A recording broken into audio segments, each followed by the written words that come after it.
Evening everyone. Tonight's video is on the skip, the importance of the skip in a bowls team. In one of my recent videos, I enthusiastically promoted the importance of the lead bowler in a team, and you realise that I really love leading.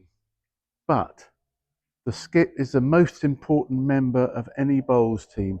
So if you're a lead like me, you hope you get a good skip. Why is the skip so important? The skip captains the team, is its strategist and emotional anchor. As the final player in the sequence, the skip has the responsibility to make decisive plays. The skip controls each player as the head is played and is responsible for blending them together.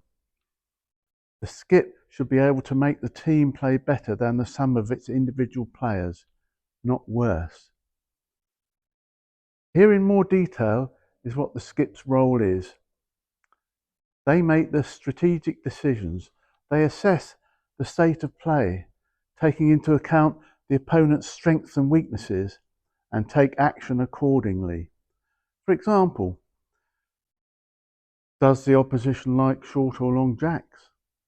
Do they like to bowl up in the middle of the rink? Do they like the feel of being the mat right up the top? They have to assess that, and they take action accordingly by getting the lead to move the mat up and down. Delivering under pressure. As the bowler playing the last shot, the skips often find themselves in high pressure situations. They must remain calm and confident to execute key shots that can turn a game around. I'll now go over and demonstrate a couple of shots. Here I am on a rink here, last bowl, right, maybe it's at the end of the game and you're faced with the situation, maybe you're 2 shots up on the scoreboard. The opponents have got 3 bowls there, and there's 2 possible shots really, a weighted wood or a draw. Now, I demonstrated the other night that quite often the weighted shot is the way to go, but let's just assume that the fast one up the middle is blocked off and you just can't do it. So you have to draw. You've got to go from the other end, you've got to draw, but it's an eminently possible draw because maybe it's like that, something like that, but you've got a nice arc in, but it's so tense, the last bowl, but the skip has to be a good draw bowler and has to keep his composure and his nerve and draw that bowl.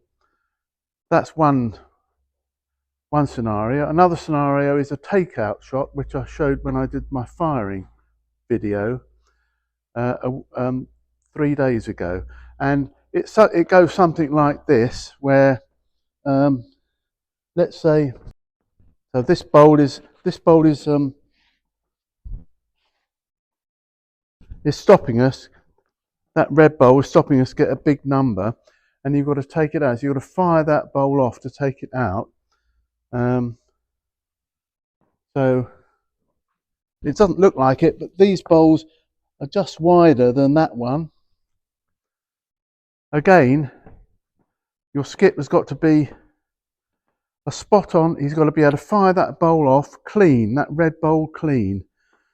And again, I described the other night, but obviously that's taken off out the way, and suddenly you get extra shots. And again, you might need those shots to win the game. 2 examples of where the skip, different sorts of shots, and has to keep his nerve and calmness at the end of the game. More detail of the skip's role. Leadership. The skip is a leader on the green, setting the tone for the team's approach and maintaining morale throughout the match. A much underrated quality. Reader of the game. A good skip has an ability to read the head and anticipate the opponent's tactics. I'll set up a head in a minute where I show you how reading the head and anticipating and preparing yourself is a vital part of the game. So what qualities are needed to be a really great skip? We know what their role is, we know the sort of shots they have to do. So what are the qualities? To become a good skip, it requires a unique combination of technical skill, mental fortitude, and interpersonal abilities. Some essential qualities include technical mastery. Skip must have advanced bowling skills and the ability to execute a wide range of shots, including the drive, which I mentioned over on rink 1 there, draws, which I also mentioned there, and weighted shots. That's things like yard-on shots to rest bowls out and trail, which I'm going to demonstrate later. Their technique should inspire confidence in their team. Technical acumen. The skip must think several steps ahead, visualizing outcomes and planning for them. Understanding when to take risks and when to play conservatively is the key to success. When to attack or when to defend. I'll now give you an example of this. On rink 3, and you have to make a decision about whether to, if you're well ahead in the game, make sure the other side doesn't pick up a lot of shots. And this is an example. We're well in ahead of the game, so we've got 3 shots. We don't need any more. Might be 10 shots up, but there's danger behind the head, both for a straight drive through to those back bowls, or a draw round to trail the jack over here, or a combination of the two. And the other team will then pick up 5 and be back in the game. When you're ahead, you must try and cover and try and restrict the other side to 1 if you're in a not a good position. So in this case, the skip has to ask his number 2 or 3 to cover these bowls. So ideally, definitely one in between. Once that's there, you can then cover those 2. So he'd be asking that person, the 2 or the 3, to bowl wide down this end and come to cover at the back here. Another position here, if you're ahead in the game and your opponents have drawn one right in front of the jack there, is not to run at the toucher and not get any bowls in the head. It's very tempting to think, oh, I'll get rid of that shot. But in fact, what you need to do is just to get them close, aim to get a second or even a third bowl. Accept 1 down and keep your big lead. It's easy to get carried away, not get near the jack, and then lose a lot of shots, and so that the other team are back in the game. Quality the skip should have. Communication. A skip must communicate clearly and effectively with their teammates. They should provide clear instructions, for example, where to draw or a yard on through the particular gap, like I showed on that rink 3 a minute ago, to draw to cover bowls behind. You've got to give a precise instruction, not just bowl through the head, but bowl through the head and cover this bowl, which is 1 yard behind the jack. So give them precise instructions. Not what you shouldn't be doing is, you could bowl this hand, you could cover that bowl there, you could bowl the other hand to cover the bowl. No, you've got to be clear and unambiguous. If one of your team is bowling a bit wide, here's another example of making some clear instruction. You don't just say, well, you're bowling too wide. It's best not to say anything. If your lead or one of your other players is continually bowling wide or long, and obviously needs help, then what you do is say clearly, give some advice. Say, well, put the mat up, you might be able to get that, or aim for that point. It might correct your width or extend something that's going to help them. But otherwise, don't state the obvious. Another one is to offer constructive feedback to help the teammates improve. My skip once told me I was bowling, in those days I was bowling as a lead, backhand both ways. And I went to this rink, and it was on a slope. So I carried on trying to bowl it, but it was almost impossible to bowl. And he came up to me and said, "Look, Richard, that's not going to work. You have to switch hands," which I did, and that was good advice. Skip also should be able to motivate and encourage the team members, especially when things aren't going well. The skip should show emotional intelligence. They've got to manage their own emotions as well as those of their teammates. Remaining calm under pressure and demonstrating resilience can help the team stay equally calm and focused. Leadership. Leadership isn't just about giving instructions, this, and this. It's about earning respect and trust, setting the right tone, sometimes bordering on the assertive, being strong, but never rude, sometimes sympathetic and sensitive. And each player may have different needs. You have to adapt your approach. Take responsibility for the team's performance, win or lose.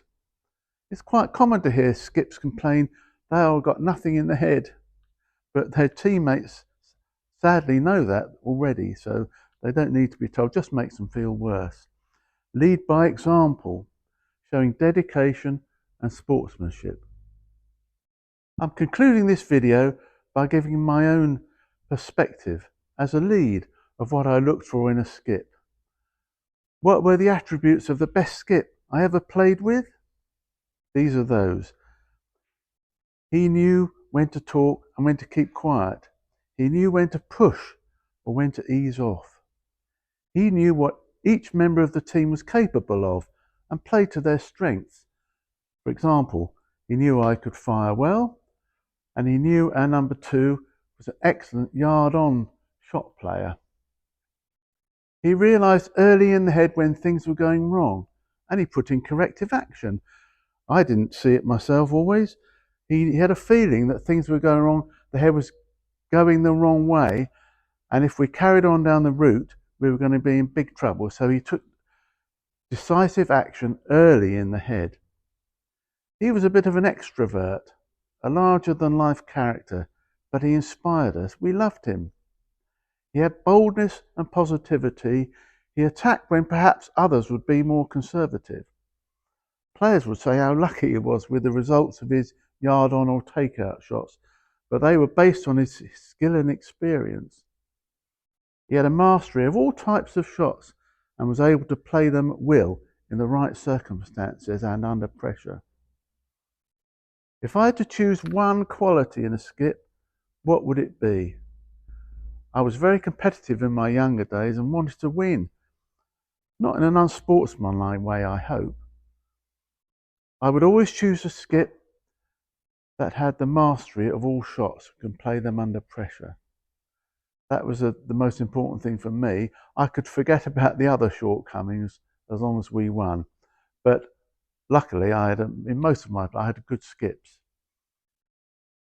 We must have all had experience of playing with different skips and which skip would work and which skip wouldn't work. If any viewers have had such experience with skips, please let me know. Does any skip stand out in your mind? Or is there a skip you were glad to leave behind? I look forward to hearing about your recollections, like I've given you mine. Please make comments. I've had lots of comments in recent days, and I love them all, and I reply to them all. Please also subscribe so that I can keep making these videos. Together, this channel can go from strength to strength. Thank you very much, and see you soon. Bye-bye.